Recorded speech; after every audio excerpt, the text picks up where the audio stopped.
ईशा गुप्ता दीर्घदिन पर चर्चा को आसी किंतु कौन फिल्म प्रोजेक्ट नहीं बर व्यक्तिगत जीवन में चलता अस्थिरता अभिनेत्री ईशा गुप्ता निकट में एक इंटरव्यू देते जो से फिल्म यात्रा सहित प्रेम जीवन विषय गुप्त कथा कहते यह जनाशुना जे अभिनेत्री नाम क्रिकेटर हार्दिक पांड्या जोड़ा होती जी जन अलराउंडर कहुए 2018 मसीह अभिनेत्री ईशा गुप्ता क्रिकेटर हार्दिक पांड्या को डेट कर गुजब उठा जदिव दुहें शेषर अलग होते से प्रेम संपर्क को नहीं कल्पना जल्पना जारी रही एवं सिद्धार्थ कन्नन एक खोला कथबार्ता ईशा शेष में दुहें केवे संपर्क थे कि नहीं से विषय मुह खोली से स्वीकार कर हाँ आम किसी समय कथा हो भावुना जे आम डेटिंग करूँ यह डेटिंग पर्यायर पहुंचा पूर्व शेष होगा तेणु यह किसी डेटिंग नाला आम थे कि दुई थर भेटिलु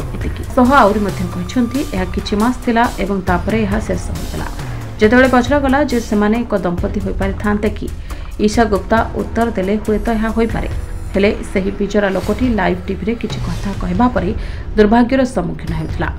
एवं सेतेबेलको आम कथबार्ता बंद कर देथिलु।